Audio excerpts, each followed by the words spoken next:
Okay. Test, test, test. All right, we're looking pretty good.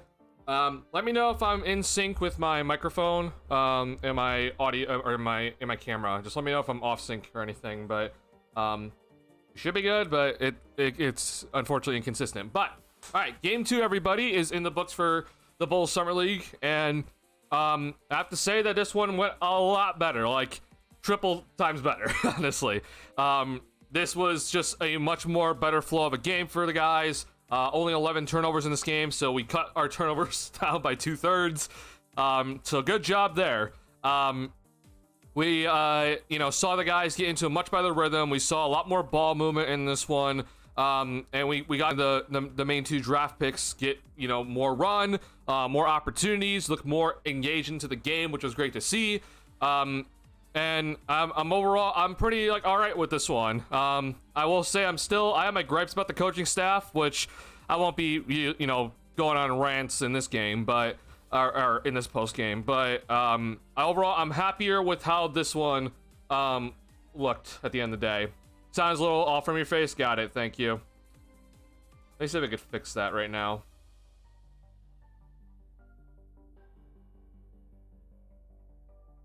I know it's hard to kind of see, Tyler, but do you know if it's if the camera, is the audio delayed, or is it coming up before the camera would sync up? So are you hearing the audio before my mouth starts moving, or is it delayed? You happen to know?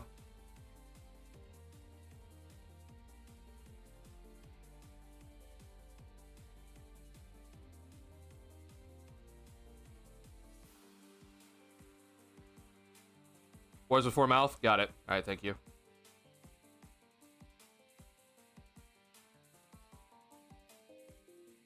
All right, yeah. Sorry, this is unfortunately just an inconsistent thing for me. So, we'll just deal with it. It is what it is. Let me know if that helps. I switched some things around, but if it's worse, let me know. It should be better. Not saying it's fixed, but it should be a little bit better. All right. All right.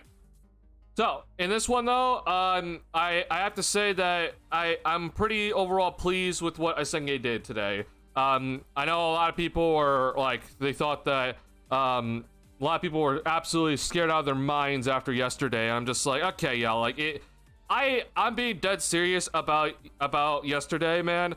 I said in this stream that yesterday I took that game with a grain of salt, just because I felt like so many people in that game weren't able to show anything.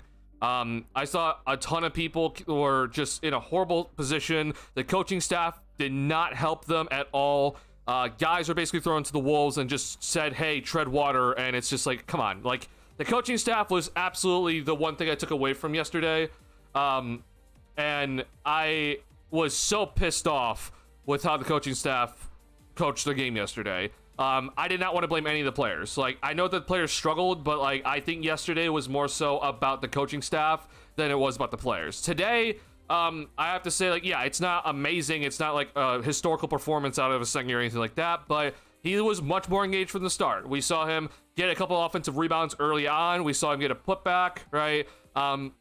Biggest thing for me though today is that he got to the free throw line. That's a big part of his intrigue, is that because he's so big and moves pretty well, he's gonna draw some fouls, and we saw him get 7 free throws today. We saw him get an and 1 opportunity as well. Unfortunately, he missed 3 free throws, so his free throw percentage isn't great for Summer League, but I think that'll get figured out. There's few tweaks that needs to happen to his base and the free throw at the free throw line, but it's not like he's a horrific free throw shooter. He shot about 72% in Germany. So I'm not going to be too concerned about that. But in the end, though, we saw that's what we needed to see. We just saw activity. We talked about Asenge's motor before in my video, but also on stream when he was drafted. This is a guy that I think that has that sort of motor. I understand a lot of people, after yesterday, they're like, oh my God, it's French Patrick Williams. But again, I don't really think it's fair to be kind of, trying to assess these guys when you have 33 turnovers in one game. And a lot of them, were not even past half court. You can't even get into your damn offense if you can't get past half court. So, I thought Asenge overall on the offensive end, not perfect, not amazing, but just all right. Like we got something on the offensive end today, which is what we needed to see. Good overall motor. He had 4 offensive rebounds, got some putbacks. And the biggest thing here today, I apologize about the stream quality. Unfortunately, this is just what it is with DirecTV, but I'm working on other fixes here to get the quality better. I'm kind of also waiting for NBA.com to get their plays in here.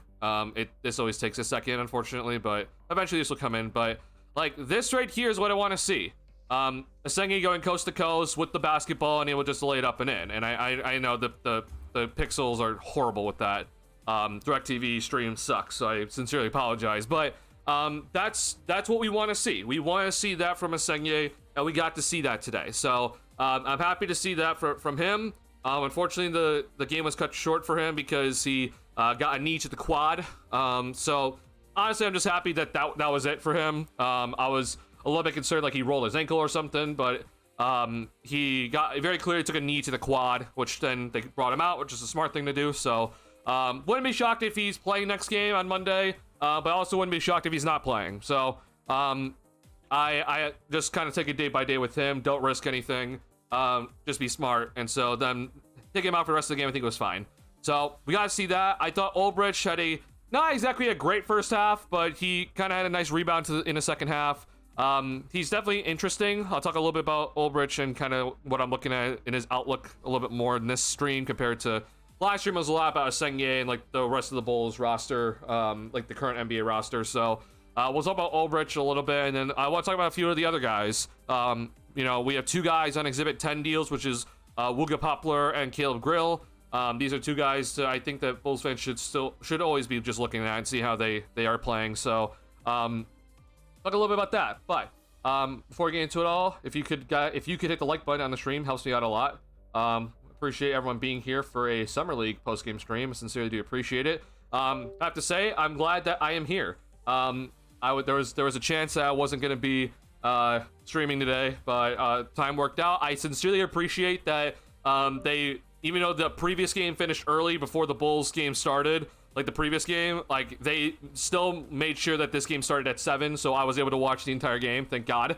So I sincerely appreciate the NBA doing that today. So yeah, so I'm happy to be able to do this today. So thank you for all being here, and yeah, well, we're gonna keep it short today. I had a 4-hour stream yesterday, and I was dead tired today.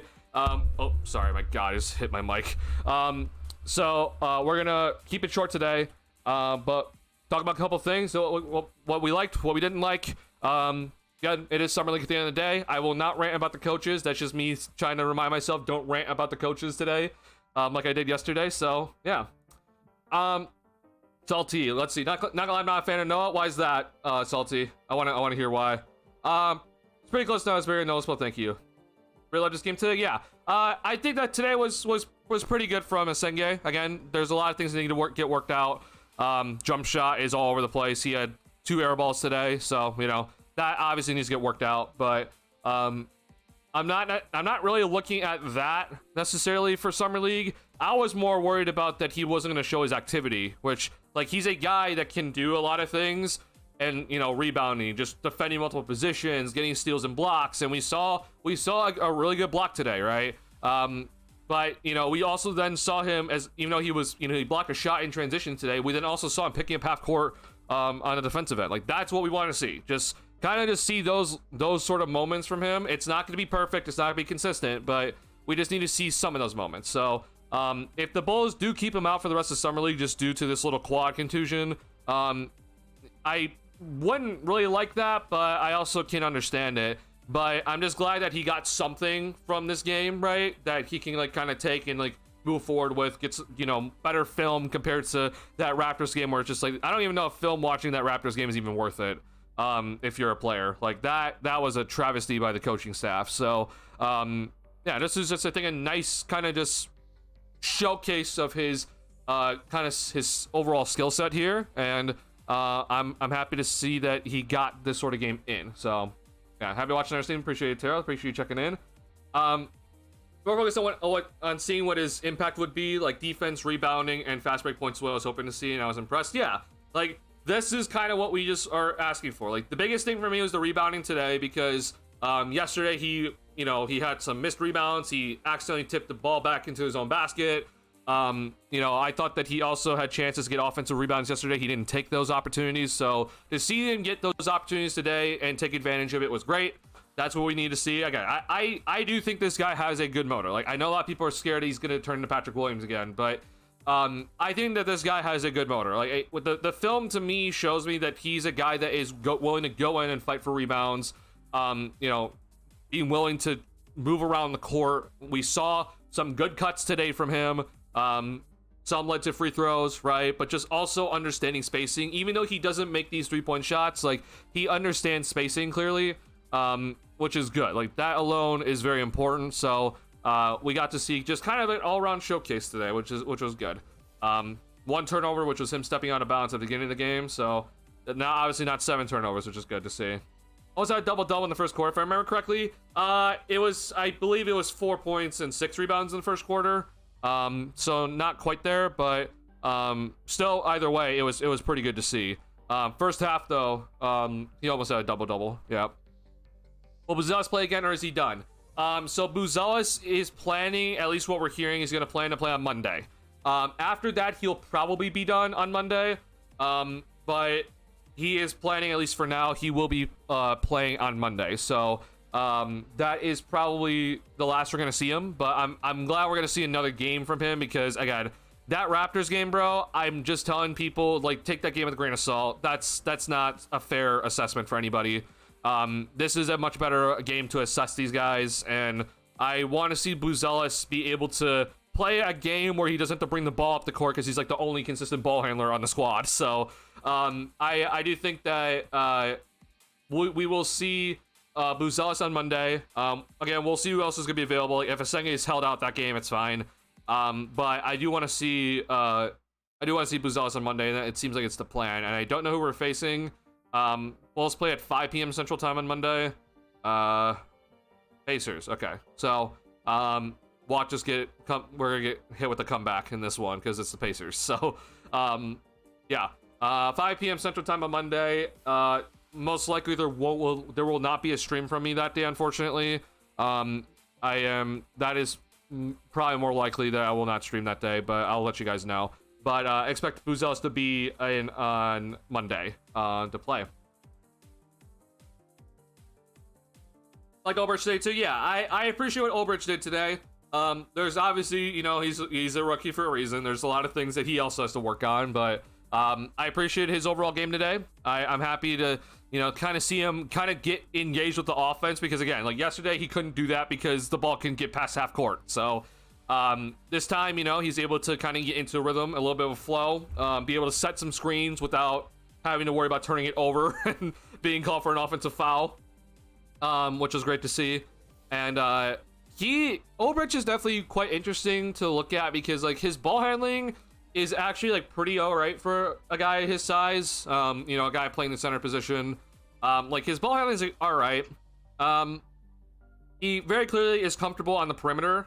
And I appreciate that. The only thing, obviously, is just that he doesn't have a jump shot. So, it's one thing to be kind of comfortable doing handoffs on the perimeter, but it's less effective if you don't have that jump shot.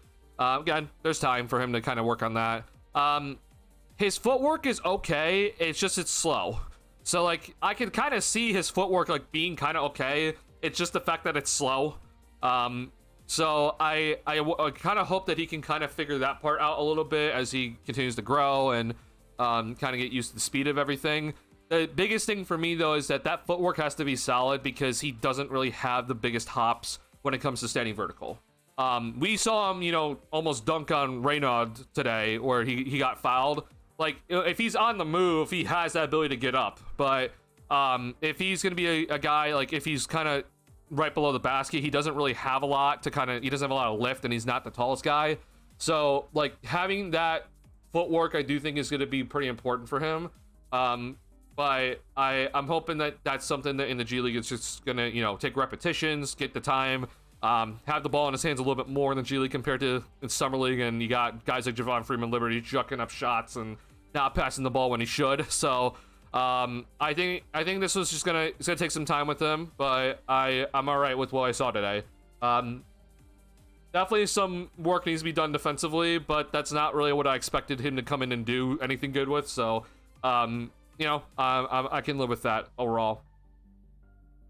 I think it's only summer league. Bad thing is Bulls still don't look that good. So let me just say this, just to make this clear. Like, I do really shit on these coaches because I think yesterday is something that will forever live on in my memory. That was like a historical game. The Bulls had the most turnovers in summer league history in a game. So I personally think that the bar is in the dirt when it comes to summer league games, and somehow that Bulls coaching staff yesterday was way below that bar. They were legit in hell with how their performance was as a coaching staff yesterday. That is just something that's going to just forever live in my memory, and I'm going to be calling them out anytime I get to, because they don't deserve to just let things slide. Like, that was a performance, at least in my opinion, that it needs to be, no matter what, anything stupid that they do moving forward, it's going to get called out for me. I want to tell you this, there's a lot of things in Summer League that you can't call out. Like, it's Summer League. You're not supposed to be able to call out things like dumb decisions in Summer League, but yesterday was so stupid that I'm like, these guys deserve to get as much criticism as possible, because it's just going to go under the radar for what happened yesterday, but that's to me is inexcusable. If the Bulls had 25 turnovers yesterday, that's fine. If they had 28 turnovers yesterday, that's fine. That's still a lot, but, like, you know, I can live with it. They had 33 turnovers yesterday, and it was atrocious. So, there's that, okay? However, I do think that this Summer League team is bad. This is a very, very bad Summer League team. Compared to other guys, like, I mean, even the San Antonio Spurs, like, I know they have Dylan Harper and Carter Bryant, right? But, you know, they also have other guys out there, and like guys like David Jones Garcia, who is just an absolute just devastating scorer at this level. Like, this guy is just going to come in and lead the Summer League in points. Like, that's, you know, not on this Bulls squad, and David Jones Garcia was not a draft pick. So it's kind of just like this Bulls Summer League team is really bad. So I will also just say that, like, hey, the Bulls look pretty bad in some of these games. It's not that shocking. This Summer League team has a lot of problems with it. It's Summer League. I don't expect to have a good roster. But I also think the coaching staff yesterday was awful. So keep this in mind. I do think that guys like Asenge, guys like Ulbrich, like, these are guys that are playing more off ball, and they kind of have to rely on the others to kind of help them get into a little bit of a flow. Like guys like Yuki, guys like Young, guys like Freeman Liberty. These guys, if they might not know it, but like they kind of have like a big impact on how they would play in the offense for the day. Can they get it past half court? Can they, you know, get the offense into a rhythm? Like, it's kind of on them. And so I kind of, again, that's the reason why I just kind of threw out yesterday, because I'm just like, well, I mean, there was a lot of BS yesterday that wasn't a lot of these guys' fault. So today was a lot better. Obviously some struggles from the guards, like Freeman Liberty did not have a good game today again. Yuki is, I understand this guy is loved, but he doesn't shoot the basketball within the 3-point line for whatever fucking reason. And it's just like, brother, I know you're a great passer. We saw that great lob to Pereira, I don't know how to say his name, I'm sorry. Pereira, maybe. We saw that lob to him, which was cool to see, but it's just like, bro, like, there was also some moments today where it's like, hey, I need you just to lay that up and in. But again, it's just, you know, it's Summer League. I'm not gonna be too critical of it, and he's, you know, he's not on an Exhibit 10 deal or anything. So, yeah, I do think that we have to really lower expectations from this Summer League squad, which I don't think people had high expectations. It's just kind of just like, hey, we know through 2 games that this team is pretty bad, especially guard-wise. Like, the guards on this team are pretty, at best, they're, like, not even mediocre. Like, they're just below mediocre, but most of the time, they're not even that. Like, they're much lower. So, that being said, you know, we'll continue going through these games. We have 3 more games left remaining here, and I'm interested to see a lot more play from guys like Wooga Poplar and Caleb Grill. I want to see more from these guys. I understand that there's a kind of a guard issue on this roster. There's a lot of guards here, but overall, I'm okay with it. I hope to see more from these guys. He's going to play. He said he wasn't playing because coaches don't want him playing back-to-back games. Yeah. Buzelis will play. And I'm fine that they kept him out for back-to-back games. That's fine for me. But I do want to see him in another game because again, I threw out yesterday, in my opinion. It's not a bad thing. None of the players outside Noah and Ulbrich are irrelevant to the team. They're just summer league bodies. Yeah, I mean that's just we gotta keep that in mind. Again, though, Poplar and Caleb Grill, they're Exhibit 10 deals, so they are on the preseason roster. The odds of them making past the training camp roster is very low, but they are guys that did get an Exhibit 10 deal and will most likely be on the Winning City Bulls because if you sign an Exhibit 10 deal and then get waived, there's an incentive if you go play for that team's G League team. Like there's an incentive to play for that team. So these are guys that we will be kind of following throughout the year if they do get waived and go to the G League. But yeah, just keep that in mind. 3-ball for Noah is essentially he's got to work on that for sure. That is definitely something that needs to get done. It's not necessarily early, right? I don't need that early in his career. Like, I don't need him to suddenly become a great 3-point shooter next season. But it's definitely something that needs to get worked out. So that is obviously a big question mark, but you knew that when you got drafted. Like, you knew this was gonna be a question mark. So seeing that be a struggle is not that concerning to me. Just the eye test with me. I'm comparing him with Marco and Gafford, and he seems invisible to me, which is bad because those two were second-round picks. So I'm really saying he looks like a second-round pick to me. So I disagree personally when it comes to like in comparison to Marco. I think Marco was a lot more invisible. He had like one good game in Summer League, and then that was it. Asengye, I think today was not invisible. Like I think that Asengye defensively did a really good job today. It's not going to show up anywhere, but like I think he did a really good job today, which to me that's more important than anything. And then today I think that his overall activity on the offensive end with the rebounding and just moving around was just so much better. He doesn't have the skill to go out and be a major ball handler. He just doesn't. That's something that I hope is going to come along down the road, but maybe it never will. But that means that he has to go and do the other things, right? The things that we asked Patrick Williams to do. And I think that he did a really good job today with that. Reminder, once again, he is 18 years old. He next season at this time next year, okay, it's as if he was like he would be the same age as when Buzelis was drafted and playing his first summer league games, okay? That's how raw he is. So we're not going to see any sort of finished product or any sort of overall sort of idea of like, oh, he's going to come in and have this impact immediately in the game. Like we're not going to see that.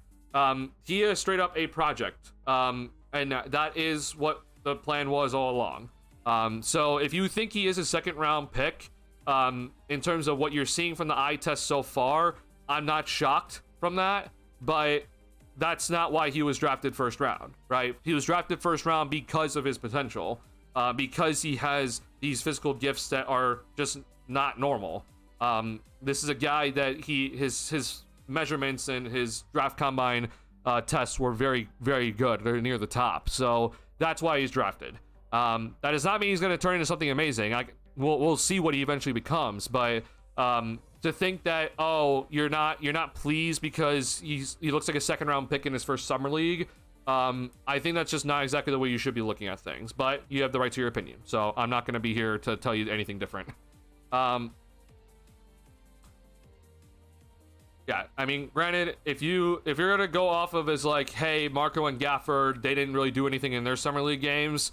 Marco obviously turned nothing. Gafford turned into a pretty solid NBA starter. So I don't really know if I can really go off of summer league overall results to be like, oh, is he gonna be a good player or not? Well, I mean, hell, even Derrick Rose wasn't really great in summer league, so can't really go off too much about it. I just want to kind of see that kind of the way he's able to move and aspects of his game.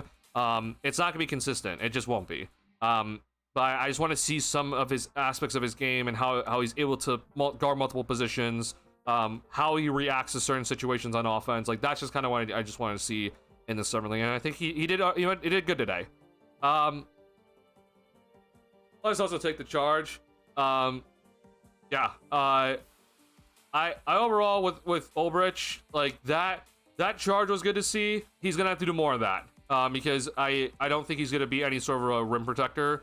So him becoming like the Kevin Love in terms of like the big guy that takes charges, which Kevin Love's not even really that big, but kind of like that sort of area on the defensive end. That's good to see. I hope that continues. Such a ball hog. Give credit for being a hooper. He does get buckets, but like he'll never play that role in the Javon Freeman Liberty is just for roster went up to Drell. I think Drell. I don't remember where he went. I don't know if he went to Europe or something. Honestly, I don't know where Henry Drell went. Let's see. Oh, if your tab would open, please. Thank you. Henry Drell.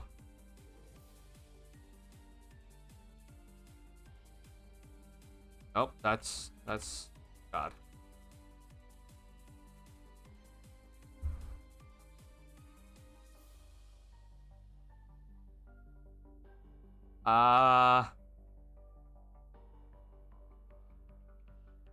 He is currently in Estonia, I think. No, sorry. Where is he? He is in...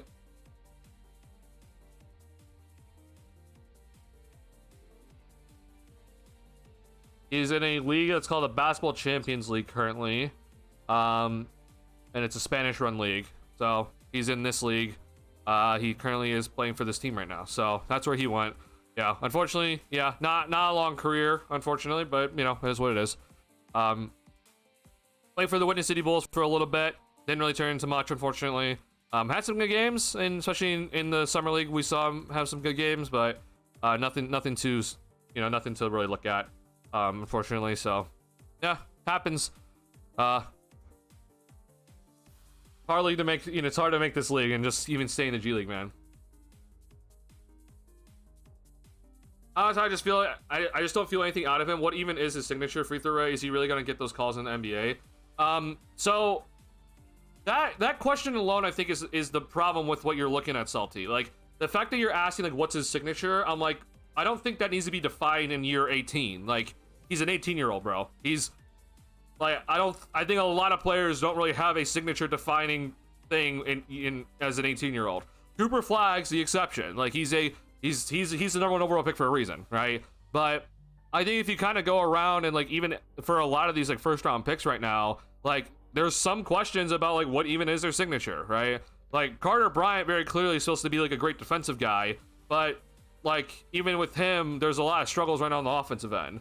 I don't know what the hell Derek Queen's signature is supposed to be at this current moment in time. Thomas Sorba hasn't played, unfortunately, so I'm just going off guys that are picked right after him. Haven't seen much from Cedric Coward. Honestly, I don't know what he's doing currently, but like he's supposed to be like a good shooter, but he's also like 5 years older than, or not 5 years, but like 4 years older than Asenge is. So, the idea for Asenge is obviously just versatility, but we're gonna have to see what he's gonna excel at first, right? And we don't know.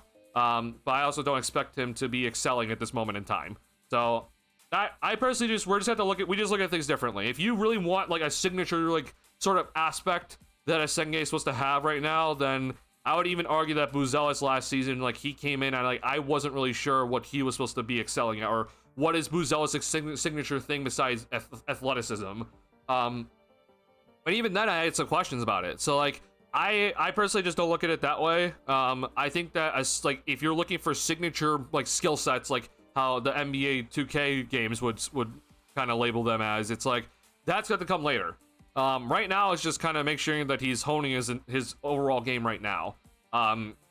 Yeah, if I'm kind of shocked you feel like you're like, hey, I don't really feel him at all in this game. I'm like, okay, you could definitely say that about the first game. I think that that's a pretty poor analysis in this second game, at least. I think he was kind of doing a lot in this one. I thought his first run specifically was pretty effective. And I'd be kind of shocked that you're just kind of saying that you're like, oh, I don't really feel him in the game. Patrick Williams basically it begs to have a stat line like this today, where he actually gets a double-double. I don't feel Patrick Williams a lot. Like I think this was a very different sort of like game versus a Patrick Williams type of game. So I'm personally just gonna disagree with you there. You're worried about the wrong things, bro. He's 18 still in his second summer league game. I mean, again, I still throw out the first game. This is just get them the experience, get them up to NBA tempo, NBA play style, and just let him just get some run. So I'm cool with where he's at right now. I'm perfectly fine. I'm all right with where Asengi's looking right now, and I'm hoping that he's able to continue playing for Summer League here. Even when he's not blocking a shot, his link clearly isn't impacting people's shot arch, and which doesn't show up on the stat sheet. There was definitely a play. I wish I wrote it down, but there was a moment where like he guarded like 3 different guys in one possession. I was like, wow, like he covered a lot of ground in this possession. I think the guy ended up making the shot. It was like near the top of the key, but he did a good job. Like he like made certain guys turn down some 3-point shots, and then eventually, you know, a guy made the shot. But like that's what we want. Like that's not going to show up in the stat sheet. That's just good defense, right? Actually excited with his performance today. Law gave me a little help. I mean, that's all it is, right? Like you just want him to have something, right, from the Summer League. Like if he really did go out and have like 5 duds in Summer League, then like I would have definitely been concerned. But this, I don't think this is a dud. Like this is a like, all right, this is a pretty nice game today. You went out there, you showed what you can do right now. You saw some potential today. And again, like the defense is something that's just not going to show up in the box score.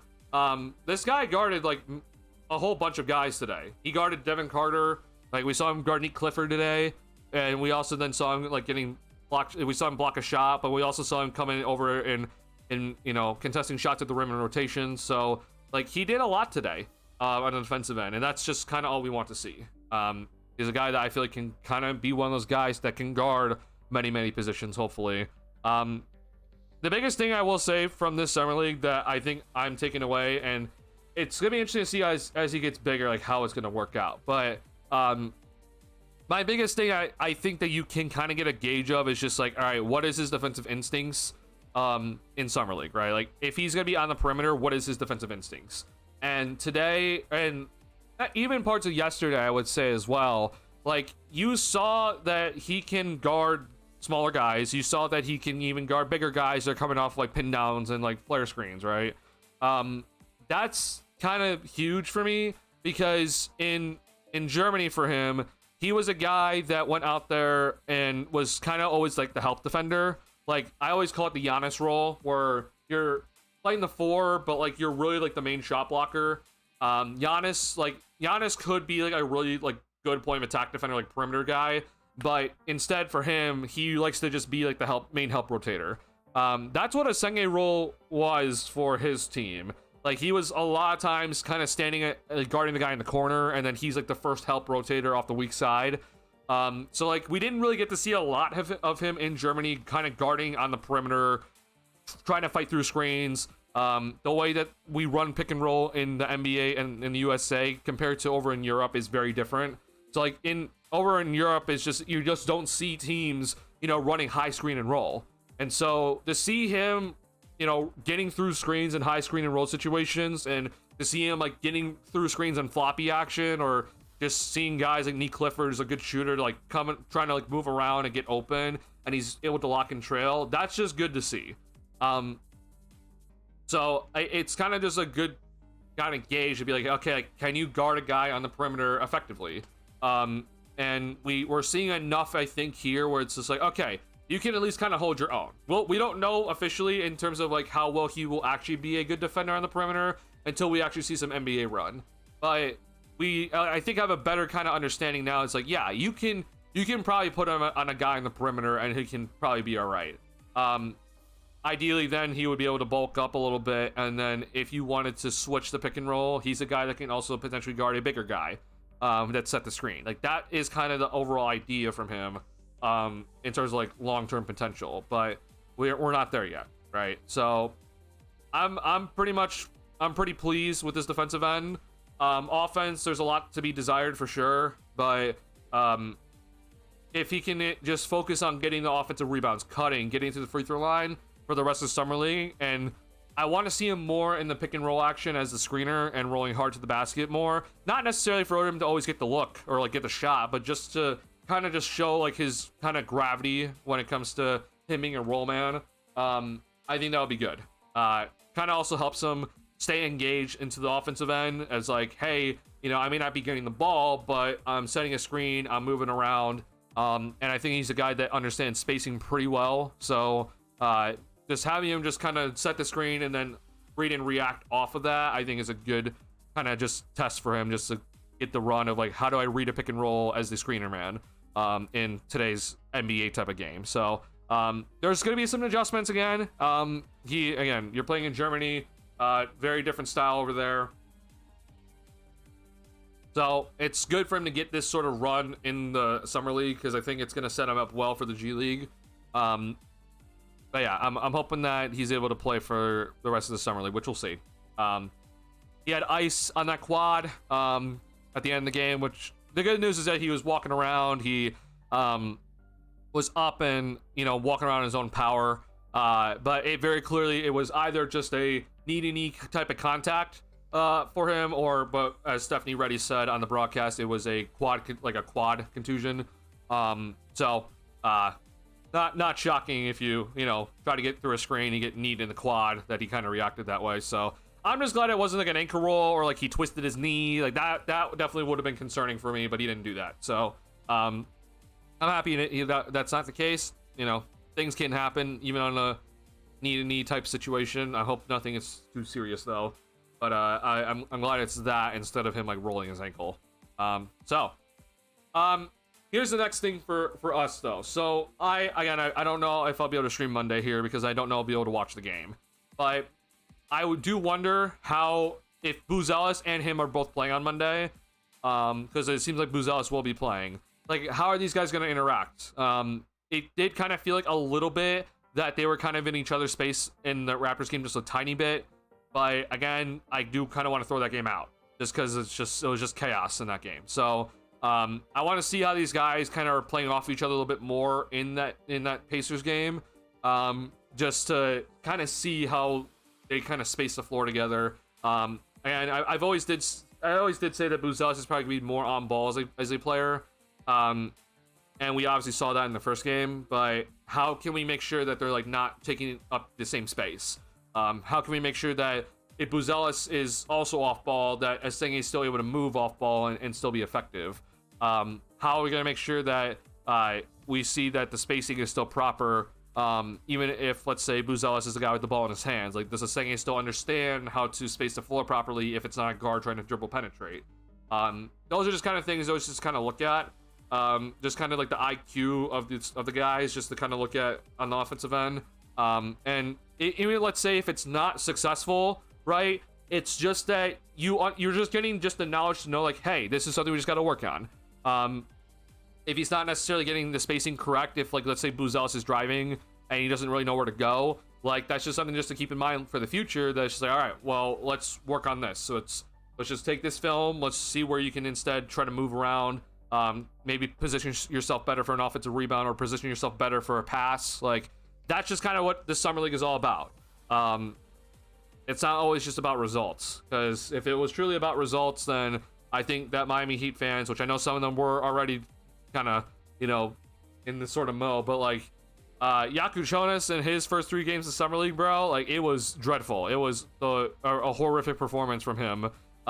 If it was truly about results, bro, then I think Miami Heat fans would have given up on Yaku Jonas after 3 games. Because that guy, bro, that his first 3 games were horrible. Obviously, then he came to Vegas, and it's looked a lot better. But it was dreadful in the first 3 games for him. I think it was, I don't know if it was the California Classic or if it was the Salt Lake City one. But wherever Miami Heat were in their first Summer League games, it was devastating. So it's not about that. It's about, all right, get the time as adjusting to the NBA style. A lot of these guys are coming from college, right? Slower game, 30-second shot clock, zone defense. Get out of that. Start playing this tempo, 24-second shot clock, faster tempo, screen and roll, high screen and roll a lot. How do you play the defense in the mostly man-to-man coverage? Like that's what we got to learn in Summer League. And similar things for Esenge and also for Ulbrich, who's coming also from a different country, and how they play their style. So yeah, that's the biggest thing. A lot of guys are fighting for jobs, but we just got to make sure that the main guys are getting accustomed to this sort of style. That is the NBA style. Well, I'll briefly just talk about a little bit more on Ulbrich here. I do think with Ulbrich, like one thing that does go underrated is that I think his screening is actually like, pretty all right. I do kind of like his ability just to kind of move really well, hand off screen. He also does a decent job when he does roll. He kind of seals his man sometimes to help the ball handler get a look at the basket. So just little kind of little tricks that he kind of does that I do appreciate when it comes to Ulbrich, and I'm hoping that that sort of stuff can continue for him. Now let's talk about the other guys here for a little bit. So we talked a lot about Asenge already. We'll talk about Ulbrich, which both much better games today. Just what we want to see. Just want to see a little bit of bounce back. Get more accustomed to what the NBA style is. And just adjust to the tempo and everything and the physicality. Now, other guys, okay? Pereira, I hope I'm saying that right. Pretty nice game from him. I think that he did a really good job today. Knocked down some open three-point shots, got some alley-oop attempts there, and looked pretty solid. I'm gonna keep an eye on him for the rest of the summer league because he seems to be one of the better players, honestly. So just keep an eye on him. And how he kind of moves around on the court. Doesn't have the ball in his hands a ton, so that's good to see. Jameer Young is on a two-way contract, and so to kind of see him in summer league is important. I won't lie, I've been pretty underwhelmed by him. Again, first game is probably not his fault necessarily, right? But the first game was a lot of the coach's fault. Today, it was better today from Jameer Young. Ran the screen and roll like decently well. Found some open guys off the screen and roll. I think he could do a little bit better in transition in terms of making decisions, but I think that this is a better game from him. And then last but not least is just JFL, Javon Freeman Liberty here. He has some decent moves in terms of, you know, trying to get past his defender. Transition seems to kind of favor him. We saw a nice dunk from him today. I just think that sometimes he just gets such tunnel vision, and it's like, hey, that guy was open and you didn't see it, and then you like throw up like a wild layup attempt. That needs to get fixed for him. I thought he started the game better where he was like a little bit more off ball, but then he kind of got back to on ball again. So not loving it today. I understand this guy is like probably one of the better scorers just because he gets to the free throw line a lot on this summer league roster, but I don't really love the two games from him so far. Again, not really his fault in the first game, but like this wasn't exactly great either. Yeah, I'm kind of was hoping to see a little bit better performance from Freeman Liberty in this summer league. So still have 3 games left here. I'm hoping that it's going to be a little bit better for Freeman Liberty in the future here. He needs to be a little bit better in terms of just an all-around player. He kind of seems to only have like one tempo when I feel like he needs to slow it down sometimes, and then he has some just kind of interesting decisions. So summer league at the end of the day. I talked about a little bit about Yuki. I just need him to just shoot layups, bro. Fantastic passer. He has some great passes, man. You just need to shoot the layups. He had a 3 today. It's just not really anything special, though. I love his tempo. He pushes the ball up quick. I love the fact that he's able to get the ball up the floor really quickly. Try to look for guys in transition nicely. I just wish that he would just shoot inside the arc, bro. I need you to shoot inside the arc for you to be a threat, just to make a layup. I understand you're 5'8". I know you're small, but you need to be able to try to just show that, hey, I can like make a layup, or at the bare minimum just fake that you're gonna go up for a layup and then you can pass it. Just like add that a little bit for him. David Mwaka, I know that Tyler was pretty pissed off of him after game 1, which honestly I wasn't really happy with him either. He missed a lot of dunks in game 1, or just opportunities in general. Nothing really to talk about here today. He made his one shot. It was a pass from Javon Freeman Liberty. It was like the one time Freeman Liberty actually passed the ball. It was late shot clock and he made the layup, so good for him. Now, these two guys here, like I said earlier, Wooga Poplar and Caleb Grill, they're both on Exhibit 10 deals. So we will be seeing, I'm assuming here, we will be seeing these guys for at least some of the training camp here. We don't know how long. They could get waived early, but we will be seeing these guys at some point in training camp. Maybe it's only for like a couple of days, but we will be seeing them for a little bit. So I honestly think that Wooga Poplar is interesting. I think he has sneaky hops, which we saw him on that dunk earlier. In fast break opportunity, he had a nice dunk. I'm like, hey, that's pretty cool. The 3-point jump shot, he does this really weird thing where he kind of like jumps forward a little bit. I wish he got more height on his jump shot, but he does get it off. I would like to see it be a little bit more consistent. But I kind of want to see him with the ball in his hands a little bit more, just kind of see what he has. I feel like he hasn't had the opportunity in either of these games yet, so I want to see a little bit more of his, just time with the ball in his hands for him. Get some pick and roll opportunities for him, just kind of see where we're at. Caleb Grill hit some nice threes today, especially the one on the inbound. Got the shot off pretty nicely. It was a low pass and got it off. Was very much aware that this guy, like he, a lot of people talk about his shooting ability. He is a little bit smaller than I thought. So that's something to keep in mind, but I hope to see just him kind of just keep launching those threes. That'd be a good sign. So, just keep in mind those two guys. Unfortunately, Emmanuel Miller is not here. Josh Primo also is not here due to a foot issue. Not sure what it is with the Bulls and Josh Primo. I don't know why the Bulls like him. I personally am annoyed by it. But yeah, apparently Josh Primo is here. Or sorry, he's not here. Seems like he's to be missing Summer League again. But he was on the Summer League roster and then he didn't show up due to his foot issue. So, not happy about the fact that the Bulls like Josh Primo for whatever damn reason. It's stupid that he's here and even correlated with the Bulls, but front office seems to like him. So, at the end of the day, it's their call. I wish Emmanuel Miller was playing because he is the last two-way guy. Because our two ways are Ulbrich, Jameer Young, and Emmanuel Miller. I wish Emmanuel Miller was playing, but unfortunately he is not. So I do believe he is there though. So hopefully we get to see him maybe a little bit later in Summer League. Maybe when Buzel officially is done after Monday, but hope to be seeing him a little bit more. What's going on, Rob? Starting to stream from the beginning, but I agree with you. The coaching staff last game was a big part of the problem. At least tonight didn't look that bad. Yeah. Now, granted, here's the thing about tonight. Obviously, you're not facing the full court pressure tonight. I mean, we saw a little bit of it, but it wasn't Raptors level. So, coaching staff, I guarantee the coaching staff today is giving themselves a big pat on the back for being like, "Hey, see, guys, we fixed it." And I'm like, "No, you didn't. You guys didn't do shit today. You just faced the worst defense in terms of full court pressure." So, I don't give any credit to the coaching staff, unfortunately. Just straight up. Not a fan of Young at all. I don't think he looked bad today, but yeah, I don't see him ever making an impact on the roster. He unfortunately is also one of the older guys too, so it's like, yeah, I don't really know what his future would be in the league. Obviously it would just be like backup point guard, but yeah, I'm not really like in love with him either. I mean, he's already 24, soon to be 25. Emmanuel Miller is also that age. Like he's also like, I think Emmanuel Miller's 25. So like these guys, I won't lie, I'm not thrilled that they're here.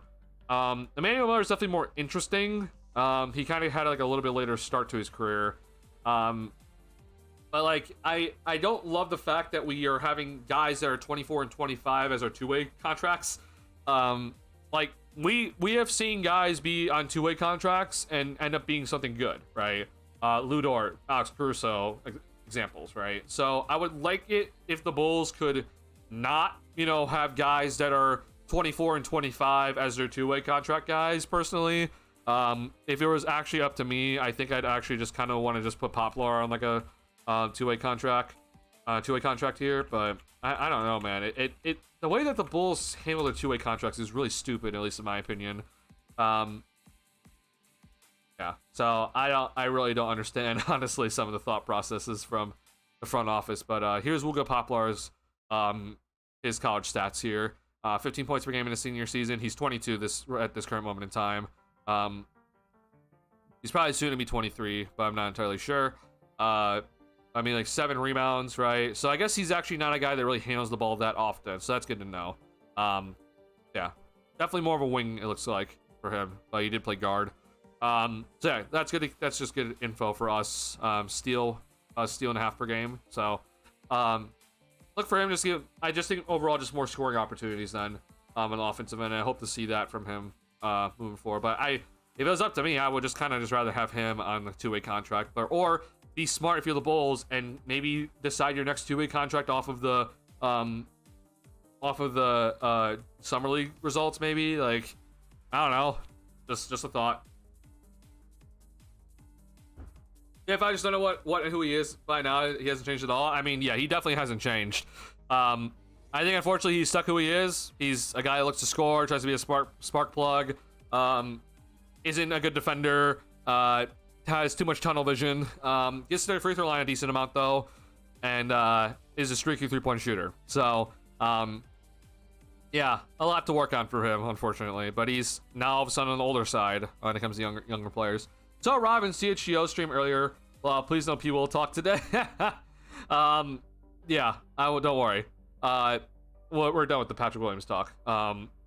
If you're interested in kind of some thoughts on the Bulls roster, I had them yesterday at my last stream. So you want to kind of skim through that stream about some things, then you can go ahead and do that. But overall, though, yeah, I don't really want to talk too much about the Bulls roster, like current NBA roster right now. It was good to see that a lot of the current Bulls players did show up today. We saw Kevin Huerter, Julian Phillips. P. Will was there, so he did show up. Kobe White was there today, so that was new to see.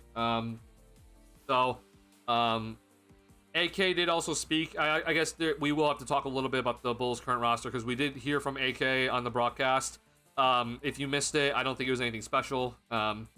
I honestly, I won't lie, I just kind of want to hear Mark Eversley talk to the public from here on out because AK went onto that broadcast, and I'm just like, I just don't want to listen to you, man. Like you sound so lifeless, man.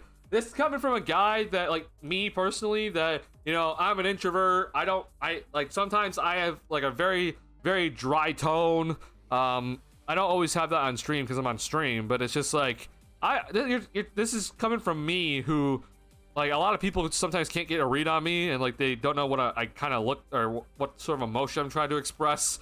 And I'm just listening to AK, man. And I'm just like, dear Lord, bro, like you just sound so dead inside. And like nothing that you said really sold me on like, yeah, I should have faith in this Bulls roster moving forward. He got asked a question about like, so what are the expectations heading into next season? And he just says, get better. I'm like, okay, so like, what does that mean? Like, you wanna go ahead and kind of give us like a prime example of what that exactly is, like what that entails, bro?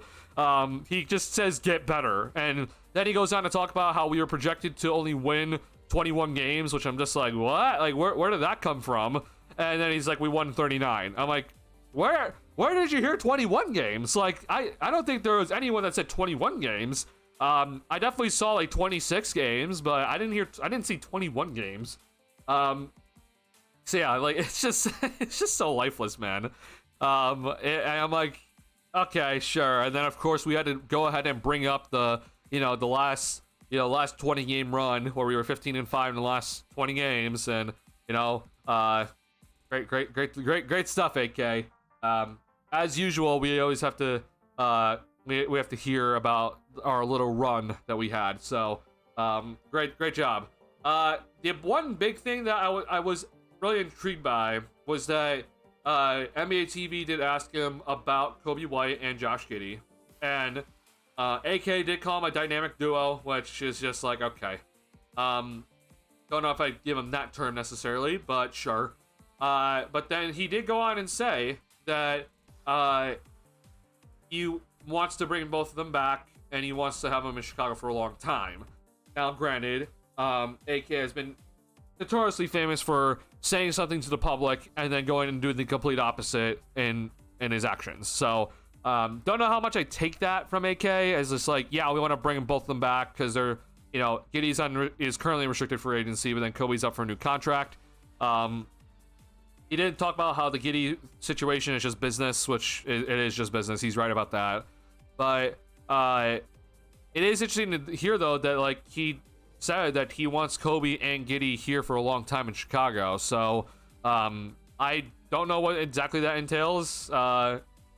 Maybe they have their own terms in terms of like what that means for like, hey, like, yeah, we want you here in Chicago, but on these terms, which could be a thing. But I hope that we'll get some sort of conclusion on kind of the overall idea of the team soon here, because I guess if we take what he said today in terms of like value, it's like, yeah, we actually believe what he said today, then it's like, it seems like Kobe and Giddey are here to stay. So that's our backcourt of the future. Not loving that idea, but that seems like the play.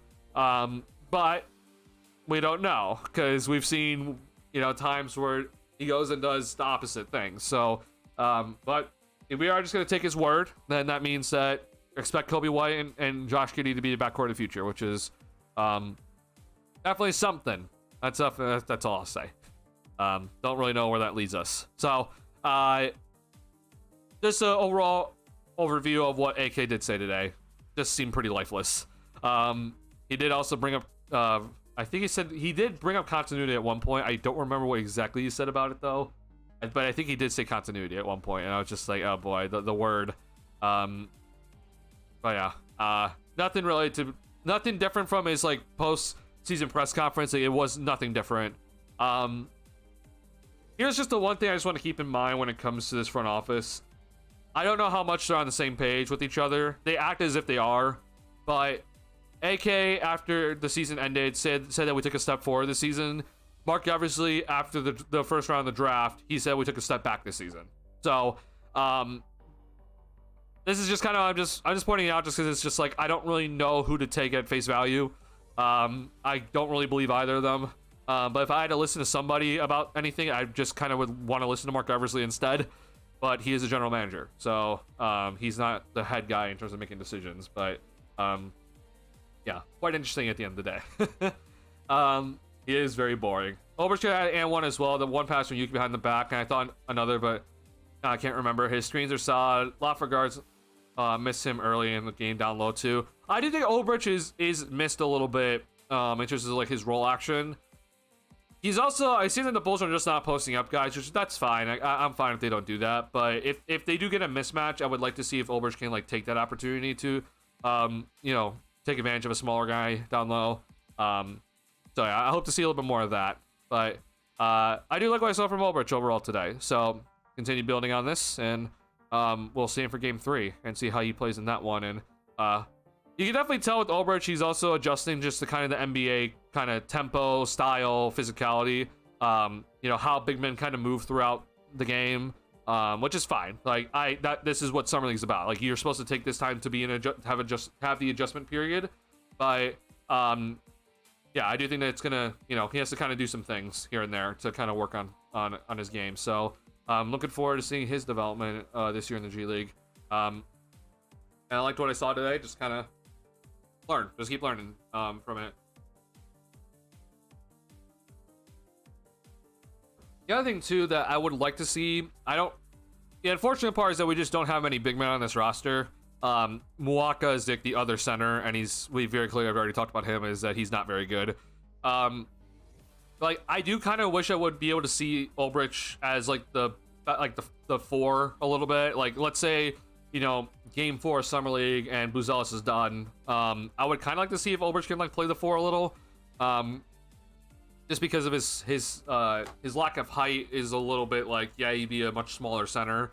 But if he can't, that's fine. Like, we just kind of know that. But I would like to kind of just see a little bit of that, just to kind of see how he would work. But it does seem like he's pretty comfortable as kind of like the center right now. So I don't think we'll see it just because of the lack of size on this roster. But I would like to see that at some point, just to see if he can kind of move around a little bit. Just see how Obersh progresses. Yeah, I'm definitely interested as well. And like I said, he doesn't really have the best verticality, like standing verticality, so it's gonna be a lot of his footwork. But I can definitely get behind what I saw today. So biggest thing obviously is that the guards need to continue setting him up well. That's because like that's not his fault if he doesn't get the pass. Like that's not his fault. Guards need to continue setting him up a little bit better. The other thing too that I want to see if the Bulls are gonna do this, because I personally hate this 3-2 zone that they're running early on in the game. Like we saw a little bit where we ran like that 1-2-2 like full court press, and then it goes into a 3-2 zone and it looks absolutely stupid. Guys don't know where to go. It puts Obersh in a horrible spot if you do that. But the one thing I want to also see is a little bit more of him. Like, let's say there's a pick and roll that involves him. I want to see him switch. Like, does he have the mobility to like stay in front of a guard? Or I guess not stay in front of it, just like kind of force him one way, right? Where you know that he won't get like crossed up by a guard or anything like that. Probably not from what I'm seeing. Like, unfortunately, I feel like he's a little bit too slow for that. But that is something that I would like to kind of see from him. He's definitely not a help defender though. Like if you're expecting him to come in and be like a good rim protector, like he's just not going to be that. He doesn't have the size for it, doesn't have the defensive instincts for it. That's okay. You know, he's not going to be a starter in this league probably, but you know, as a backup guy, like that's okay. You don't have to be a good defensive center as a backup guy. But I kind of want to just kind of see like if I could get some sort of defensive value from him at all, then what is it, right? Like what sort of defensive value can I get out of him? Which is like what maybe he's just like a good guy to switch into pick and roll, or maybe I can blitz him in a pick, like use him as a blitzer in the pick and roll instead. You know, maybe it's a show and go, maybe it's a hard hedge. I don't know, like anything, right? But if like Tyler said earlier though, to see him like go out and take that charge, that was great.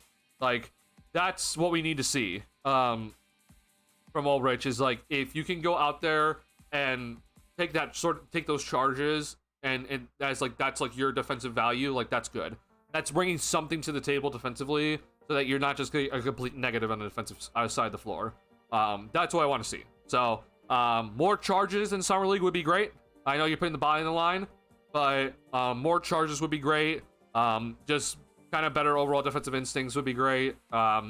Just put him in better positions. Like the 3-2 zone puts him in a horrible spot. It's not his fault if a guy's getting to the basket in the 3-2 zone. That's not his fault. That's the coaching staff's fault. I don't know what they're doing. But yeah, defensive instincts in some sort of fashion would be great. Just taking a charge here and there. Maybe he's better with his hands. Should try to get some steals. Just something like that. But it is to ask a lot from a guy that obviously is coming, you know, across the world here. But yeah, a guard that Ulbrich could run pick and roll with. Yeah, I would like that as well. Unfortunately, we just don't have that, but that would be ideal. Maybe Buzelis will kind of be that guy on Monday, but that would be really, really ideal. Darius Senge looked pretty good early. Yeah, I honestly thought that Senge throughout the entire game was good. Second quarter was definitely a little bit less overall impact, but he still got to the free throw line and got rebounds in the second quarter. I liked what I saw in the third quarter until he had to leave the game. So that was good. But yeah, first quarter run, which he got about 7 minutes, was good. 4 points, 6 rebounds. We saw a block, right? Good defense. So I'm really happy with. I'm overall pretty pleased with what I saw today. I'm just glad he's not like seriously injured. Did he play with Ulbrich? Oh, interesting. Wait, Buzelis is playing again. It seems like Buzelis will be playing on Monday. So Bulls play the Pacers on Monday at 5 p.m. Central Time. It seems like he will be playing on Monday. So again, it's not. Yeah, I don't think it's confirmed, but it sounded like he really wants to play on Monday. So they held him out today because it's a back-to-back, which that's fine.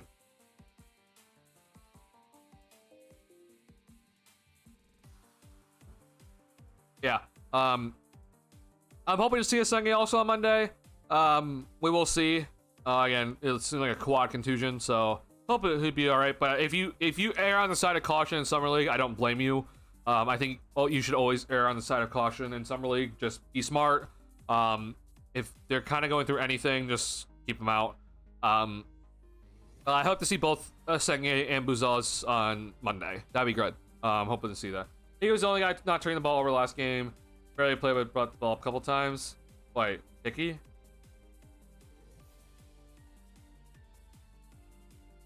Did he play? Did he play for another team? I don't know who Hickey is. Now I'm confused. I thought we were talking about a different guy, but now.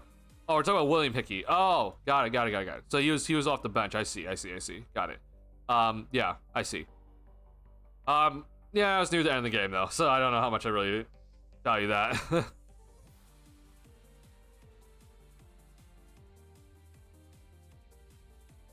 All right, y'all. Do we want to talk about anything else here before? Like I said earlier, this is gonna be a shorter stream today because I streamed 4 hours yesterday. I'm tired, and I also have a work shift tomorrow. So It's going to be shorter today. But anything else we want to talk about here before we do officially wrap up stream? Well, Billy doesn't kill Noah's confidence because he seems like he's not nervous or shy at all, but the way Billy likes to bench players and cut their minutes could be bad. That's the reason why I think the G League is more important. Like, if at most he would get like 4 minutes in a game, then just put him in the G League. Like, I definitely don't want him to just be sitting on the bench for most of the games. Just put him in the G League if he's not going to be really played by Billy. I think that's fine. I genuinely think that's an okay decision if he's just going down to the G League. Like, hell, even Reed Shepard went down to the G League last season. Like, it's gonna be okay. I think that's gonna be his best way to like not kill his confidence. Like, the way I always talk about a coach is that a coach can kill a person's confidence, but they cannot give a player confidence, if that makes any sense. Like, you can, a coach can definitely take away a player's confidence. Like they just very clearly don't trust them in certain situations, and they'll cut their minutes, or they will take them off a matchup, or not give them the ball in certain spots. Like, a coach can definitely take away a player's confidence. But unfortunately, what a coach cannot do is they cannot give that player confidence. Like, they cannot, just like with Patrick Williams, for example, like, we can force feed Patrick Williams the ball every single time down the floor. He's not going to just suddenly gain the confidence just to suddenly become a good on-ball player. He's just not going to be that sort of player.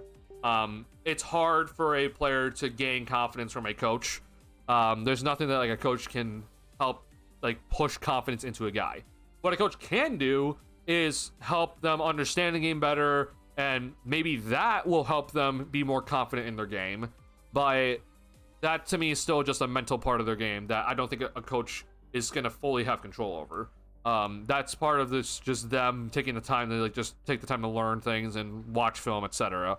So I agree. I hope that Billy is not going to kill Noah's confidence. That is pretty important, which is just like, okay, if he's not going to really be playing in the rotation this season, which is, at least in my opinion, that's just not what I would be doing. I would personally like to see Asenge getting some minutes in the NBA, but if that's not going to happen, then put him in the G League. Get him as much playing time in the G League, and just let him just work out the kinks in the G League, just get some time in the G League, get, again, used to the tempo and everything like that. So that would be my plan personally. But yeah, ideally Billy doesn't find a way to kill his confidence, hopefully. Yeah, I'm hoping that it doesn't go awry early in his career with Billy and his ways. But here's the thing that I will say about Billy Donovan. I do think that, like, there have been some arguments, especially with how Buzelis was handled last season, where like Billy did kind of not play a guy that I thought they should have played a little bit more. But I also think that Billy, like, he was willing to play Io early on in his career. So I really think that Billy's like a kind of an in-between coach. Like, he's not Tibbs. Like, Tibbs will never play a rookie. We saw Io in his rookie season like get significant minutes.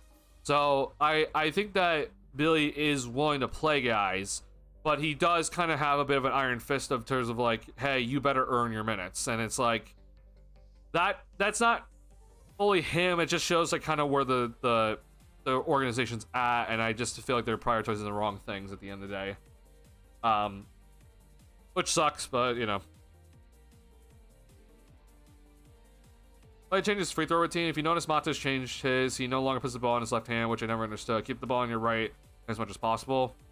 Oh, with Asenge, yeah, Asenge does that little thing as he gets the ball, like does like a little thing with his wrist. The one thing with Asenge is just that his free throws are, his balance on his free throws are inconsistent. Sometimes it looks like when he shoots the free throw, like him going up on the free throws looks fine. Like the release, it looks fine. It's just that when he goes up, you see his lower half of his body. It sometimes will tilt forward, sometimes it tilts back, and then sometimes it's perfectly balanced. It's just like this really weird thing with his jump shot right now, that it's either not balanced on his jump shot or his free throw shot. And it's just extremely inconsistent, but it's not to like one way only. So that is definitely something that just has to get worked out. I do think part of that is just that he's probably still growing and needs to still just kind of get used to his body. But it is something that's got to get worked out quickly here. Yeah, not like, you know, I need him to be a good shooter in the next season, but work out the balance issues with this shot will be pretty important moving forward. Queen had another good game. Okay, let me just say this about the Derek Queen game, because a lot of Bulls fans were talking about, oh my god, Derek Queen had a good game in his first game. Derek Queen in his first game had one of the worst first halves I've ever watched in my entire life. So, yeah. Alright, so here's Queen. I mean, yeah, 13 rebounds. Not great shooting efficiency overall, but 13 rebounds and 12 points. So, yeah, pretty alright game from him. I just want to make this clear. The first game from Derek Queen was not a good game. He basically did all his damage in the second half, which I know is I was like, oh, well, he recovered. But it's like, that first half was awful from him, bro. Like, I'm sorry to everybody that are humongous Derek Queen fans and are like, oh my god, like, Queen's great. Like, the people that only looked at the box score for that game did not watch that game. He had a really rough first half, bro. 7 turnovers also in that game. Now, granted, he was playing against Baron J, and Baron J was just like blocking every shot. But there's just also just a lot of bad moments from him. But just to show you here, bro, I mean, if you don't believe me, I think this just kind of gets a good overall understanding. Like, this was his first half of this game. It was not pretty. A lot of bad moments defensively. Looked lost on offense. Him and Misi kind of like take up the same space on the floor, so it's just kind of weird to look at. Bad turnovers in that first half. He recovered, like, you know, definitely recovered second half, you know, did a good job. But like that first half from him was just like, holy crap. Yeah, this game obviously I think was a little bit, I'm gonna assume it was a little more well-rounded. I did not watch this one, so I'll go watch this one. But yeah, I'm not like, you know, jumping out of my seat about like Derek Queen right now or anything like that. Hope it works out for him though. Pelicans trade a lot for him, so I'm hoping that it all works out. Yeah.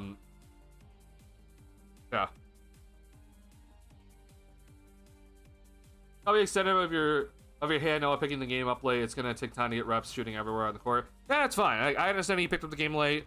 That's okay. I'm not too concerned about that. Obviously, possibility it's like in soccer where you need to lead a player at times or anticipate, so it'll take time for him to chemistry with the main roster. That's obviously where like guy like Giddey's going to be helpful, and then like guy like Trey Jones will also be helpful. So yeah, just getting those types of guys is going to be helpful for him. I didn't see Queen again, damn it. Yeah, I think they were playing when the Bulls were playing, so yeah, poor timing. He said Baron J had a good first game too. Yeah, I mean, yeah, I think Baron J had a really good first game. He had a ton of blocked shots. Yeah, I think he did pretty good overall. Did the Timberwolves play again today? Are they off today? Oh, no, they're currently playing right now. Okay. Is he playing? He is playing. Okay. Yeah. So I'll definitely keep an eye on Baron J, because it seems like the Bulls are interested in him as well.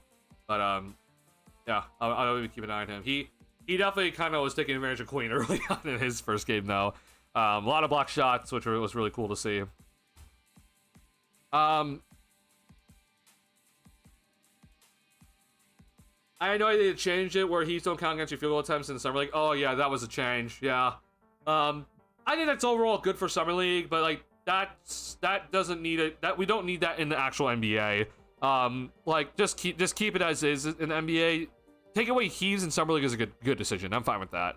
You know, these guys are all fighting for jobs, so you know, a heave at the end of the game, you know, or heave at the end of a quarter, it's gonna make their shooting percentage look worse when it really shouldn't be that much worse. And if anything, it should kind of be a good sign, because it's just like, hey, we're trying to get any point possible, and they're willing to take it. So, yeah, I'm happy with that change for summer league, but don't change it for the regular season or for the NBA. Like that, just keep it.